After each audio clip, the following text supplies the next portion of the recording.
As vozes se erguiam como uma tempestade que parecia não ter fim. Em cada grito havia uma sentença travestida de certeza. Ele vai para o inferno. Não há salvação para ele.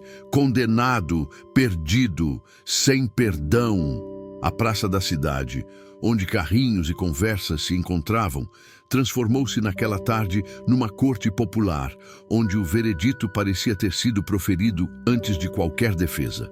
Elias caminhava por entre a multidão com a cabeça baixa, sentindo cada palavra como se fosse um punhal. Como exausto viajante que chega a uma região desconhecida, buscava apenas atravessar o espaço sem ser notado, mas cada olhar que fixava nele o consumia como fogo lento.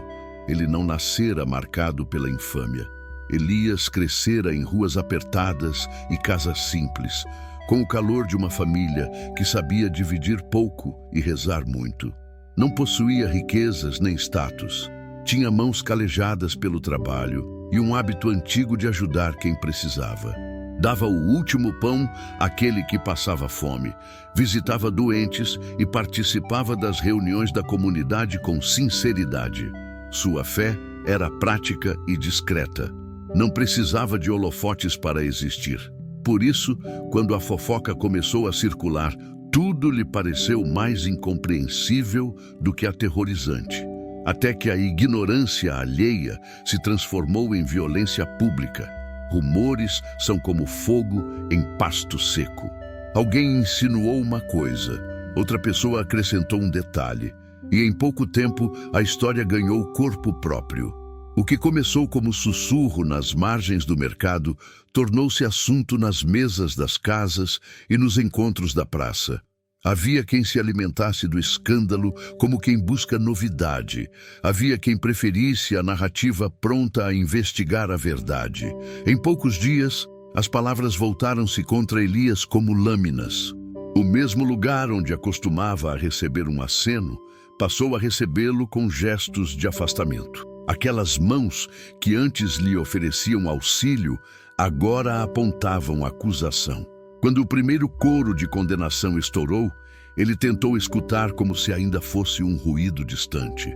Achou que se tratava de um desentendimento entre comerciantes ou de um erro de compreensão. Mas ao ver os rostos dos que o cercavam, vizinhos, colegas, conhecidos que um dia partilharam um pão, sentiu uma desconfortável clareza. Não era apenas uma intriga, era uma sentença social. O que mais doeu foi perceber que a proximidade que imaginara existir entre as pessoas era frágil. Bastava uma fagulha para que as presenças se tornassem hostis. Tentou falar, explicar, usar palavras para desfazer a nuvem maldosa que se formara. Mas as explicações perdem força diante de uma multidão que já escolheu acreditar na versão mais simples e mais condescendente com a maldade. "Eu não sou isso", murmurou, mas ninguém mais quis ouvir. A razão humana busca coesão e, por vezes, sacrifica a verdade em prol da segurança coletiva. Apontar um culpado é mais fácil do que investigar causas. Elias sentiu-se, então, envolto por uma lógica que lhe era alheia, uma lógica que transforma a complexidade humana em manchetes prontas. O golpe da humilhação instala feridas internas. Mais do que a perda de prestígio, o que corrói por dentro é a sombra que a dúvida lança sobre a própria identidade. Quando palavras repetidas afirmam que você é indigno, a alma começa a vacilar. E se for verdade? E se eu for mesmo aquilo que dizem? Esses pensamentos, uma vez admitidos, têm força corrosiva. Sentiu a voz interior se tornando um tribunal paralelo, capaz de amputar esperança em silêncio. A humilhação social age ostensivamente, mas o dano mais traiçoeiro é o que ela faz ao íntimo, ao modo como passamos a nos reconhecer. Nas noites em que o sono não vinha, Elias caminhava até uma praça vazia e sentava-se num banco. Havia silêncio, exceto pelo farfalhar das folhas e pelo ruído distante dos cães. Ali, em voz baixa, falava com Deus de forma entrecortada. Não pedia fama, não buscava retorno, pedia apenas paz e alguma clareza que o impedisse de afundar. Lera salmos de lamento muitas vezes. Gostava de identificar-se com o salmista que clamava na adversidade. Essas leituras não o curavam por completo, mas lhe ofereciam companhia.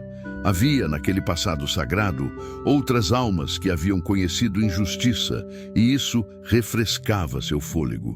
A comunidade, que poderia ter sido amparo, optou por outro caminho. Alguns líderes juntaram-se ao coro do preconceito, não por convicção profunda, mas por medo do murmúrio social.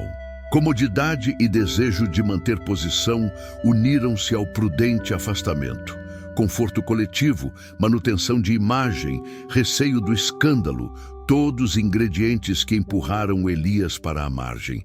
E quando a praça e a sinagoga se recolhem, os lares também se tornam espaços de sombra. A mãe de Elias, que costumava rezar com mãos firmes, começou a caminhar pela casa com olhos inquietos e passos mais curtos. O lar perdeu um pouco da sua respiração. A dor externa passou a ter um eco interno. Havia dias em que o jovem se permitia pensar que talvez fosse melhor sumir, mudar de cidade, recomeçar sob outro nome. A fuga lhe parecia sedutora, um modo de cortar os laços dolorosos. Entretanto, a permanência mostrou-se para ele um ato de coragem diferente. Ficar também era permanecer fiel ao próprio rosto e ao que sabia ser verdade. Partir seria negar a própria história. Ficar era apostar que a identidade não se resume ao veredito ruidoso de um dia. Elias começou a catalogar as pessoas que antes lhe sorriam e agora lhe ignoravam. O padeiro que pedia conselho, a escriba que já ouvira suas orações, a mulher que trocava mantimentos. Cada ausência de afeto doía como um corte. Havia ainda as pequenas políticas de exclusão, convites que deixavam de chegar, bancos vazios nas refeições comunitárias, sorrisos que evitavam. Não era uma grande conspiração organizada, mas um alinhamento de omissões que tinha o mesmo efeito corrosivo de uma condenação explícita. Por trás das palavras alheias, surgiam vozes internas perigosas. Talvez eles tenham razão, pensou em alguns momentos. Talvez eu seja realmente indigno. Talvez Deus me tenha desamparado por ser fraco. Esses pensamentos, se deixados correr soltos, teriam o poder de converter a vítima em cúmplice de sua própria ruína. Elias, no entanto, lutava contra essa sedução. Recordava-se da educação religiosa que ouvira quando menino, das histórias dos profetas rejeitados, do sofrimento de homens que foram elevados no tempo certo por uma graça que não satisfez as expectativas humanas. Em casa, buscava pequenas rotinas para manter a alma. Preparava pão, cuidava de um vaso com ervas, varria o chão. Essas ações simples eram âncoras diante da tempestade. Sua mãe, ainda que com o rosto marcado por preocupação, mantinha um gesto, uma xícara de chá deixada ao lado da cama, uma mão que passava por seu cabelo de maneira quase involuntária. O consolo dos mínimos detalhes começava a funcionar como remédio lento, remédio que a pressa da multidão jamais poderia oferecer. Ao mesmo tempo, havia algo que, fresco e sutil, nascia no íntimo de Elias. Uma vontade de não devolver o mal com o mal. Não por fraqueza, mas por convicção. A ideia de perdoar, de amar quem o insultava, não lhe era conveniente. Era, contudo, uma resposta que começava a arder como possibilidade. Em orações lentas, tentava pedir coragem para não sucumbir à tentação da vingança. Sabia que perdoar não iria apagar o que vivera, mas desconfiava que, ao perdoar, poderia vir a viver de outro modo. Este começo de história não serve apenas para relatar a humilhação de um homem. Serve de espelho para qualquer pessoa que já enfrentou o desprezo. A narrativa escava as camadas do sofrimento, o público, o privado, o familiar, para mostrar por que a transformação que se seguirá terá impacto tão grande. Quando o julgamento coletivo parece definitivo, a virada que virá depois terá potência, justamente porque acontecerá onde todos menos esperam, na intimidade de um encontro com a misericórdia. Antes que a intervenção chegue, É necessário permanecer no desassossego para que a mudança seja compreendida em toda a sua profundidade. A humilhação é o contraste que fará brilhar a graça. Enquanto a cidade pronuncia seu veredito, Elias, em seu coração, começa a se preparar para a resposta que não virá pelas mãos de homens, mas por uma ação que subverte códigos humanos. Uma misericórdia que não responde à lógica de culpa e castigo, mas à lógica do amor. À medida que o sol cai e a praça esvazia, a imagem final deste trecho inicial é do homem em silêncio, traçado em sombras, com o peso do julgamento gravado nas linhas do rosto. Ele poderia recuar, poderia dissolver-se na multidão, poderia aceitar o rótulo imposto, ou poderia, de modo inesperado, abrir caminho para algo que ninguém imaginara, uma honra escondida que virá do alto e mudará as âncoras de toda a narrativa. É nesse ponto que nosso relato faz a transição, do veredito humano ao movimento secreto de compaixão que virá como resposta divina. Elias começou a perceber que depois da condenação pública, sua vida seguia um curso inesperado. Não havia mais espaço seguro dentro da cidade. Cada esquina era uma lembrança daquilo que perdera: amizades, reputação, confiança. O mercado, que antes lhe trazia sons de vida, agora era espaço de silêncio desconfortável.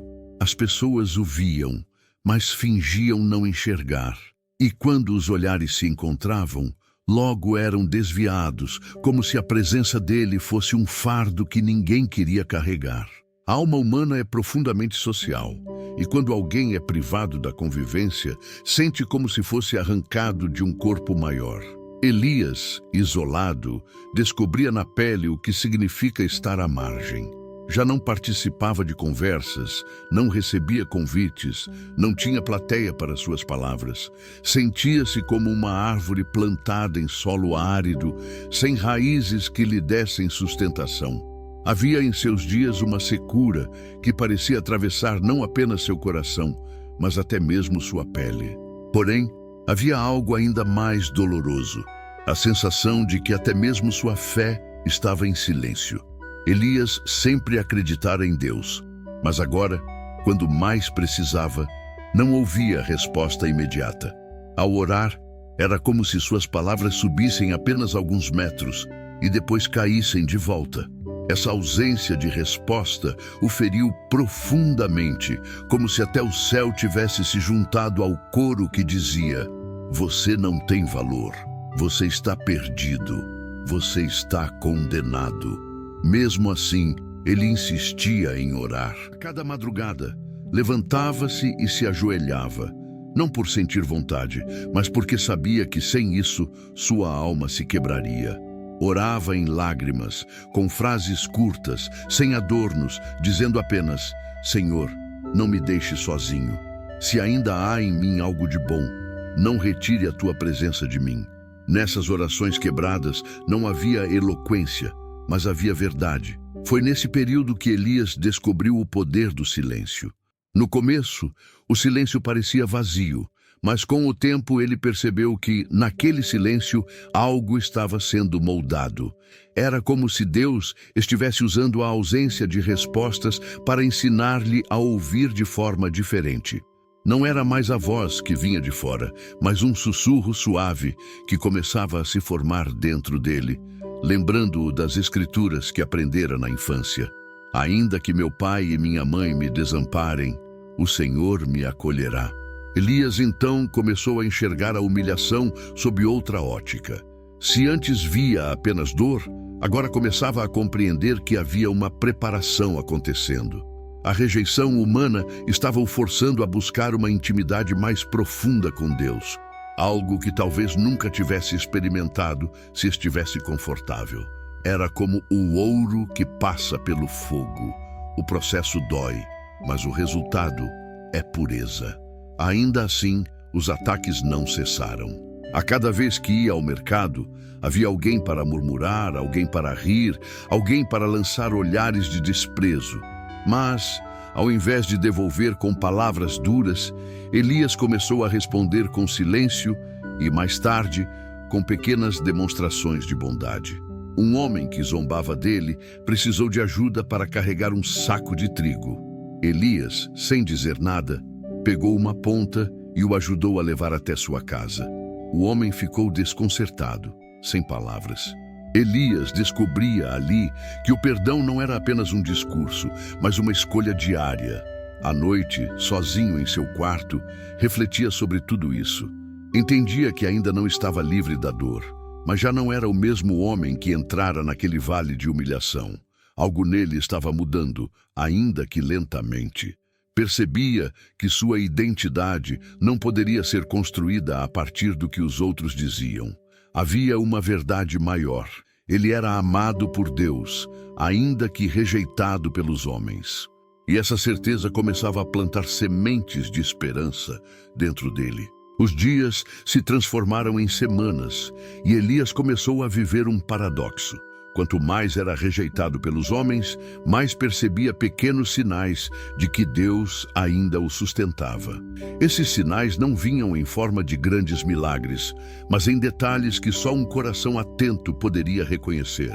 Às vezes, era uma palavra da Escritura que saltava aos seus olhos como se tivesse sido escrita para aquele exato momento.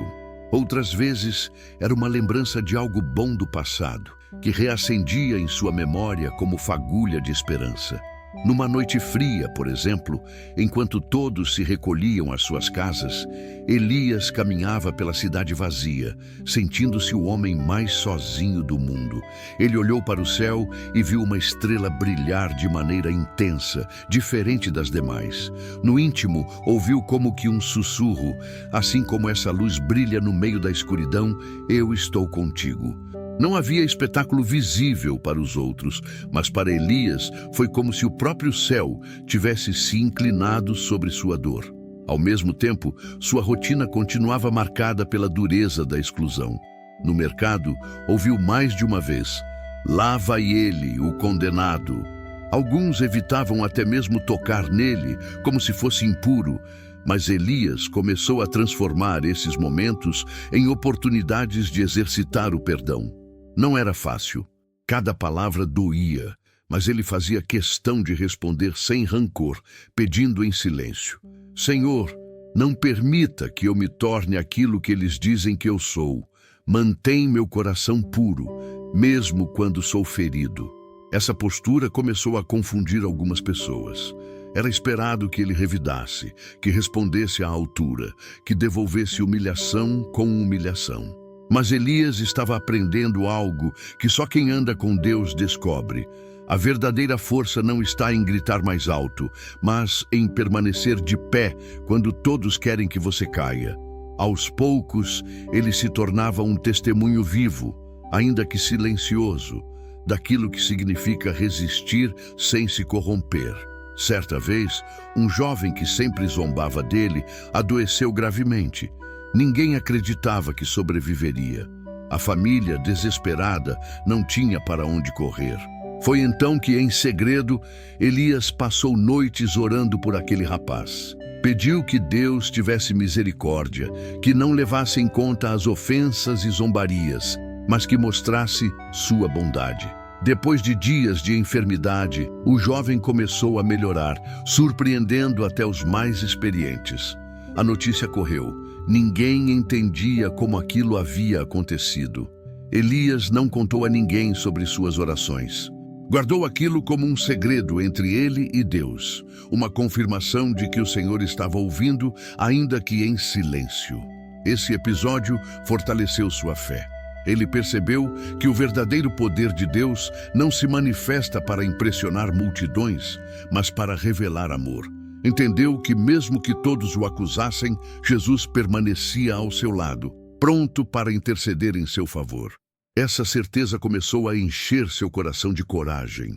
Não a coragem de lutar contra os homens, mas a coragem de permanecer fiel ao Senhor em qualquer circunstância.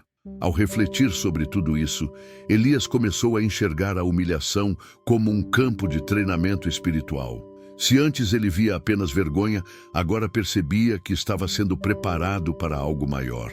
Deus o estava ensinando a depender unicamente dele, a não se apoiar em elogios humanos ou em reputações passageiras. Era como se cada ferida estivesse abrindo espaço para uma nova revelação. Naquela fase, ele também aprendeu a valorizar o silêncio com Deus. Não era mais um silêncio de abandono, mas um silêncio de intimidade, no qual sua alma se aquietava e aprendia a esperar. Muitas vezes, deitado no chão do seu quarto, Elias ficava em silêncio por longos minutos, sentindo apenas a presença suave do Senhor. Nessas horas, entendia que não precisava de aplausos, nem de reconhecimento público. Precisava apenas do olhar de Deus sobre ele. Esse desenvolvimento interior não apagava a dor, mas dava um novo significado a ela. O Elias, que antes se via esmagado pela vergonha, agora começava a se erguer, não por orgulho, mas por convicção de que sua vida não estava nas mãos da multidão. E cada passo dado em fé o aproximava de um momento decisivo, onde tudo mudaria de forma radical. O tempo parecia ter perdido seu ritmo. Dias se arrastavam em silêncio, semanas passavam e ainda assim Elias permanecia sob o olhar desconfiado da comunidade. Mas algo dentro dele já não era o mesmo. Aquele homem que havia sido esmagado pela vergonha e pelo peso da rejeição começava a levantar a cabeça, não para enfrentar a multidão, mas para fixar os olhos em Deus. A cada manhã, antes mesmo que o sol surgisse no horizonte, Elias se levantava e caminhava até um campo solitário fora da cidade. Ali, entre pedras e poeira, ele dobrava os joelhos e permanecia em oração. Muitas vezes não tinha palavras, apenas lágrimas. Outras vezes, sua oração era um grito silencioso, um pedido profundo que nascia do coração. Senhor, eu não quero ser dominado pelo ódio. Dá-me um coração que reflita o teu. Esse hábito secreto se tornou a raiz da transformação de Elias.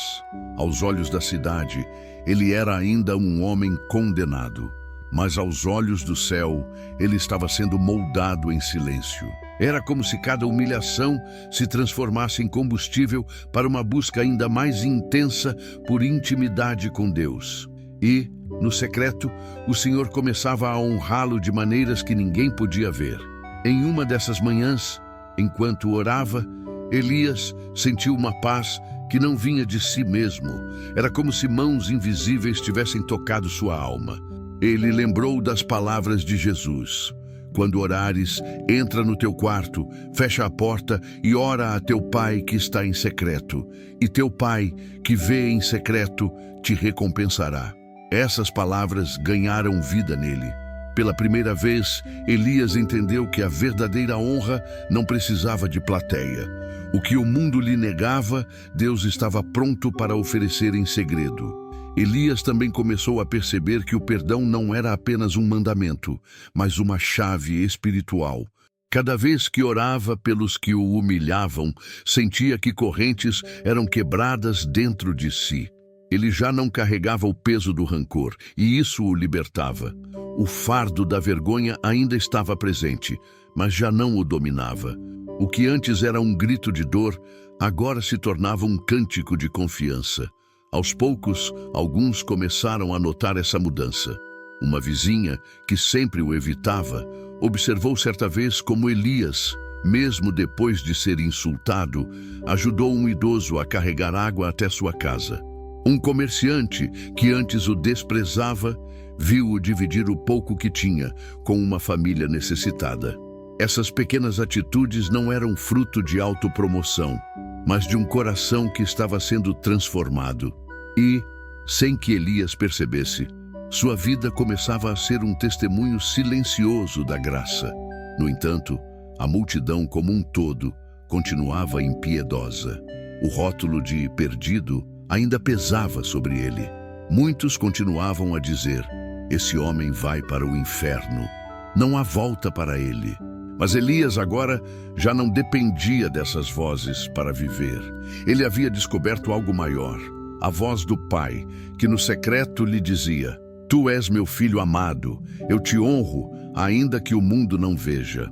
Esse contraste entre o julgamento humano e a honra divina foi moldando seu caráter. Ele aprendeu a viver sem buscar aprovação. Aprendeu a confiar que o tempo de Deus é perfeito e que a justiça dos céus não segue os padrões da terra. Assim, enquanto a cidade via apenas um homem rejeitado, Deus via um vaso sendo preparado para sua glória. Cada madrugada em oração, cada lágrima derramada no silêncio, cada ato de bondade sem reconhecimento, tudo isso era como tijolos invisíveis que construíam uma fortaleza interior. Elias não era mais o mesmo homem que, meses antes, havia sentido o chão sumir debaixo dos pés. Agora, mesmo em meio à rejeição, caminhava com a dignidade de quem sabia que não estava só. E essa transformação silenciosa preparava o caminho para algo ainda maior, porque o Deus que vê em secreto não apenas fortalece o coração, ele também age na história de maneira surpreendente. Elias ainda não sabia, mas estava prestes a experimentar um clímax que mudaria não apenas sua vida, mas também o modo como todos ao redor o viam. O dia que parecia comum começou com o mesmo peso de sempre. O sol nascia sobre a cidade, os mercados se enchiam de vozes e Elias seguia sua rotina silenciosa. Mas no céu, algo diferente estava sendo preparado. Havia chegado a hora de Deus revelar o que vinha fazendo em segredo. Naquela manhã, a praça estava cheia. Um pregador itinerante havia chegado e todos se reuniam para ouvi-lo. O homem falava de arrependimento, de esperança e da promessa de perdão. Muitos riam, outros zombavam, mas uma multidão se aglomerava em volta dele. Elias, curioso e ao mesmo tempo receoso, se aproximou sem ser notado. Ficou ao fundo, como quem não queria chamar atenção. De repente, no meio da mensagem, o pregador olhou em sua direção. Não foi um olhar casual, foi como se tivesse recebido uma ordem direta de Deus. Ele apontou para Elias e disse em alta voz: "Você, que tem carregado o peso da vergonha, que tem sido julgado como alguém sem futuro, o Senhor te conhece. Ele viu cada lágrima que você derramou em segredo.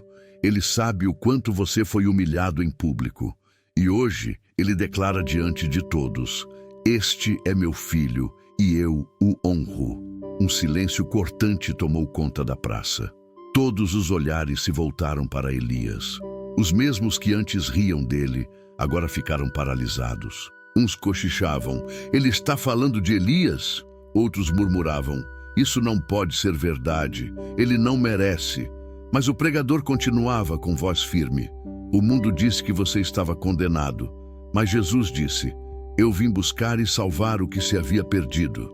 O mundo disse que você não tinha mais chance, mas o sangue da cruz é suficiente até para os pecados mais profundos. Hoje o céu abre a boca para dizer o que a terra se recusou a reconhecer.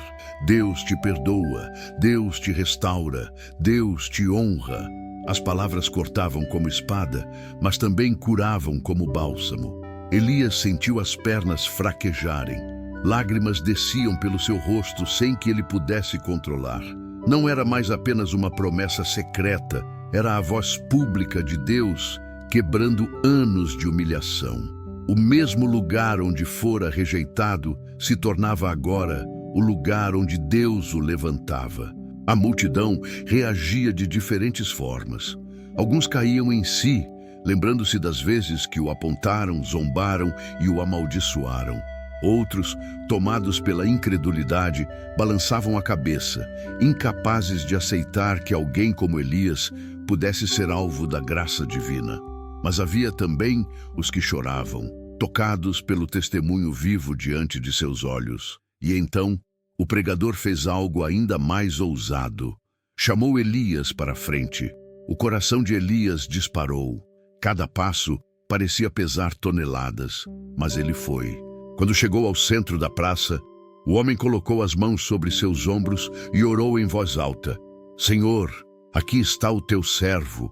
O mundo o rejeitou, mas tu o escolheste. A vergonha o esmagou, mas tu o levantaste. Hoje, diante de todos, declaramos que ele é prova viva do teu amor e da tua fidelidade." Enquanto a oração ecoava, algo sobrenatural aconteceu. Elias sentiu como se uma corrente invisível fosse quebrada. A culpa que carregava há anos se dissolveu em um instante. Era como se uma luz o envolvesse, trazendo uma paz indescritível. Ele caiu de joelhos, rendido, chorando como uma criança. O público que antes gritava palavras de condenação, agora se dividia. Alguns começaram a glorificar a Deus, reconhecendo que estavam diante de um milagre. Outros, incapazes de aceitar, murmuravam em silêncio. Mas uma coisa era inegável: ninguém podia negar que algo extraordinário havia acontecido. Elias, ainda de joelhos, levantou as mãos e murmurou: "Obrigado, Jesus. Obrigado por não desistir de mim. Obrigado por me honrar quando ninguém acreditava." Naquele instante, ficou claro. O segredo que Deus havia construído em silêncio estava agora sendo revelado diante de todos. A humilhação pública não foi o fim da história. Foi apenas o palco que Deus escolheu para mostrar sua glória. O mesmo cenário de vergonha se transformava em cenário de honra. O homem que todos esperavam ver no inferno agora se tornava exemplo vivo da graça que leva ao céu. Esse foi o ponto de virada definitivo. O momento em que o céu falou mais alto que a terra. O instante em que as correntes invisíveis caíram e Elias deixou de ser o rejeitado para se tornar o honrado. Aquilo que era motivo de escárnio se tornou testemunho. Aquilo que era motivo de vergonha se tornou sinal da fidelidade de Deus. E o mais impactante é que a história não era apenas sobre Elias. Era sobre todos que estavam ali. Todos que já haviam sentido o peso do julgamento humano. Todos que já haviam sido apontados como indignos. Deus usava Elias como mensagem viva. Eu faço novas todas as coisas. Eu levanto o caído. Eu dou futuro ao que parecia perdido. Quando Elias se levantou da praça, depois de experimentar aquele toque sobrenatural da graça de Deus, a vida já não era mais a mesma. O chão que antes parecia pesado, onde cada passo era marcado pela lembrança da rejeição, agora se tornava um caminho novo, iluminado pela presença do Senhor. O Elias humilhado, acusado e condenado pelo julgamento humano já não existia mais. O que se erguia diante da multidão era um homem restaurado, honrado, transformado pelo amor de Jesus. Nos dias seguintes, sua vida passou a ser testemunho vivo do que havia acontecido. Onde antes havia vergonha, agora havia coragem. Onde antes havia medo, agora havia ousadia. Elias não tinha mais receio de olhar nos olhos das pessoas. Ele sabia que ainda existiriam aqueles que duvidariam, que murmurariam pelas costas, mas o peso dessas vozes já não o dominava. O que importava agora era a voz de Deus, que ecoava constantemente em seu coração. Você é meu filho, e eu tenho prazer em você. A notícia do que acontecera se espalhou rapidamente. Alguns diziam: foi um milagre. Outros tentavam justificar, alegando que tudo não passava de uma emoção passageira. Mas ninguém podia negar que Elias havia mudado. Sua postura, seu olhar, sua paz interior, tudo apontava para uma obra maior que as mãos humanas podiam realizar. Ele começou a se aproximar novamente das pessoas, mas dessa vez de forma diferente. Não como quem busca aprovação, mas como quem tem algo para oferecer. Seu testemunho começou a tocar corações silenciosamente. Pessoas que o haviam rejeitado antes, agora o procuravam para pedir oração, conselho ou até mesmo perdão. Elias, em sua simplicidade, não guardava rancor. O coração, que antes estava ferido, agora estava cheio de compaixão. Ele respondia sempre com a mesma frase: se Deus me perdoou, como eu não perdoaria você? A humilhação pública havia se transformado em plataforma para a honra secreta de Deus. E a honra secreta, agora revelada diante de todos, era testemunho para toda a cidade. Muitos começaram a enxergar que o julgamento humano é falho, limitado e cruel, mas o julgamento de Deus é cheio de graça, justiça e misericórdia. Elias não se tornara perfeito, continuava sendo humano, sujeito a falhas, mas havia algo diferente nele. Um brilho nos olhos, uma fé inabalável, uma certeza de que sua história estava segura nas mãos do Criador. Cada manhã, ao acordar, lembrava-se daquele dia na praça, não com dor, mas com gratidão. Era a prova viva de que Deus pode reverter até os cenários mais improváveis. E assim, o homem que todos gritavam que iria para o inferno se tornou uma chama de esperança para muitos. Elias descobriu que seu chamado não era viver escondido da vergonha, mas sim usar sua própria dor como ponte para alcançar corações feridos. Ele passou a andar pelas ruas, não como alguém condenado, mas como testemunha viva do que Jesus faz quando decide intervir. As multidões que um dia o apontaram, agora viam nele um reflexo da graça. E aqueles que ainda insistiam em julgá-lo, acabavam confrontados não por palavras de Elias, mas pela própria transformação que seus olhos testemunhavam. Afinal, como negar que Deus havia tocado sua vida? Como explicar a mudança em seu semblante, sua paz e sua nova caminhada? Elias passou a repetir sempre uma frase simples, mas cheia de verdade. O mundo me humilhou, mas Deus me honrou. O mundo me condenou, mas Jesus me salvou. Essa frase se espalhou como semente. Onde era repetida, despertava fé. Onde era ouvida, curava feridas. E assim, o testemunho de Elias não ficou preso apenas ao seu próprio coração, mas se tornou mensagem para todos os que, em algum momento, se sentiram rejeitados e condenados. No final, o que ficou não foi a lembrança da humilhação, mas a certeza da honra. Não foi a voz da multidão, mas a voz de Jesus. Não foi o eco dos gritos de condenação, mas o sussurro suave da graça que, em segredo, transformou a vida de um homem comum em prova viva do poder de Deus.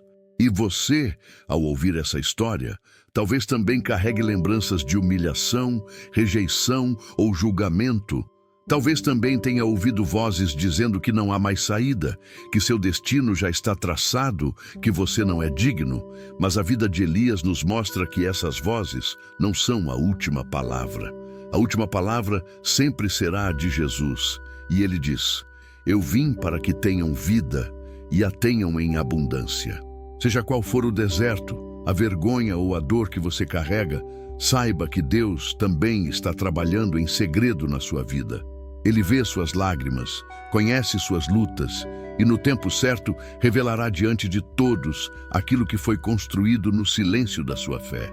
Porque a humilhação não é o fim, é apenas o palco que Deus pode usar para mostrar sua glória. Elias descobriu isso de forma dolorosa, mas também gloriosa. E agora, sua vida é um lembrete eterno. Nunca subestime o poder do Deus que transforma vergonha em honra, dor em esperança, rejeição em testemunho. No fim, Elias não foi lembrado como o humilhado, mas como o restaurado. Não como o condenado, mas como o perdoado.